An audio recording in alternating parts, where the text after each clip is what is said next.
Let me introduce Colin. Thank you very much, Joan, and hello everybody. It's a great pleasure to be with you virtually today. Again, echoing one of the speakers from the previous session, it's a shame we can't meet together in person, but hopefully that won't be too far off. What I'd like to do in my opening remarks today is just kind of set out how we as the rating agency are seeing the current crisis and the kind of actions and response we've taken so far.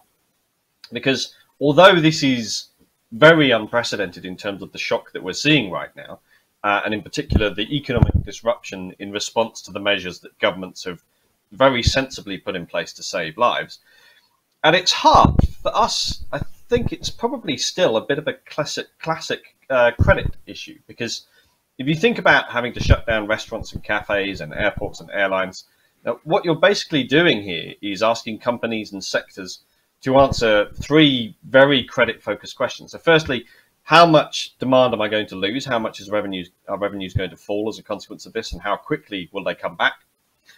Secondly, what can I do to avoid that feeding through directly into profitability and into my bottom line? Can I cut costs? Are there support measures from governments that will help? And thirdly, where there are gaps that arise from that analysis, what am I going to do about my liquidity and funding? How do I kind of bridge those gaps? And those are all classic credit questions that we're used to dealing with on a regular basis, even if we're doing it at a very, very unusual time. So our approach throughout this crisis has been to deliberately try and be quite measured in the way that we think about the credit risks and the way that we assess them. And we've set that out publicly with a piece we published back in March, setting out how we were going to look at individual credits and sectors.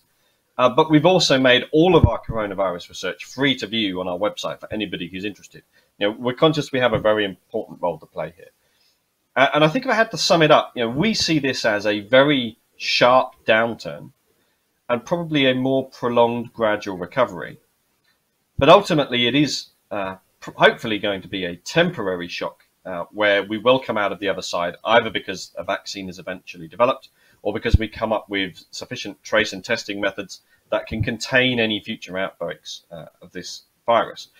And what that means is we're trying to look through the disruption as far as we can and assess what kind of state issuers and creditors will be in on the other side of this crisis. Now, clearly not all of them will get to the other side without defaulting, and I'll come back to that. But by and large, the question we're asking ourselves is what lasting damage will this do to companies and to banks and to sovereigns? And so far, our rating actions have been very, very concentrated in the corporate space. Banks are clearly in a much better position today than they were in 2007. And we haven't taken any sovereign rating actions in Europe either as a consequence of coronavirus. I'll touch on that in a moment. But we have taken a lot of corporate actions. You know, there's an awful lot of companies that we've brought to committee and we've downgraded or assigned an outlook. But I think it's really important to put those rating actions in context. So far in Europe, most of the rating actions that we've taken have involved either no change in the absolute rating at all, it's just an outlook or a review, or at most a one-notch downgrade. So this is not us looking across the portfolio of corporates and taking widespread, deep downgrades across all firms. We're not doing that because we don't think that's particularly helpful. Our ratings are ultimately rank ordering exercises, and downgrading everybody doesn't really help investors discriminate. So we've taken a lot of actions, but they've been relatively measured and relatively small. And most of those actions have been concentrated in the non-investment grade space. So these are the kind of B-rated issuers and lower-rated issuers who, by definition, we've already been signaling will be less resilient to negative shocks. So that's kind of where we've set out. That's where we are at the moment. We have a number of negative outlooks and reviews in place where we see the downside risks around the disruption from this, and we'll be resolving those going forwards. But our plan is to take this kind of steady, measured approach. I said I'd come back and talk about sovereigns. You know, our view here, particularly for advanced economies like those in the EU and near neighbours, is that we recognise that in economic crises in times like this, the government is the only infinitely lived actor in the economy. Right? It is normally the sovereign balance sheet that is used to respond to these kinds of crises or sudden shocks. And we know that, and we're seeing that not just in Europe, but in the UK, of course, and also the US and other advanced economies around the world.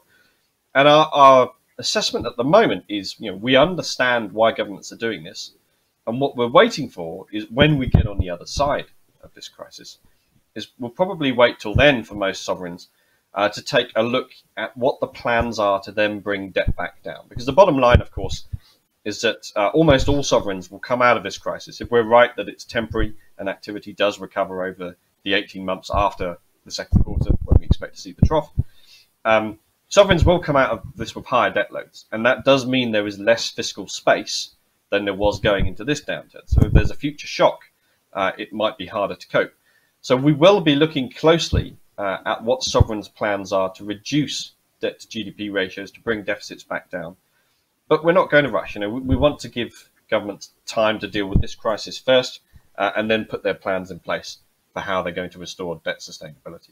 There are a few sovereigns where we've taken rating actions, where it's a little bit different, and that's more to do with the G20, IMF, World Bank proposals around some debt moratoria for heavily indebted countries.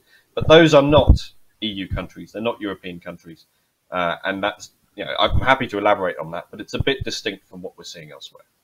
So from our side, this is an unprecedented shock.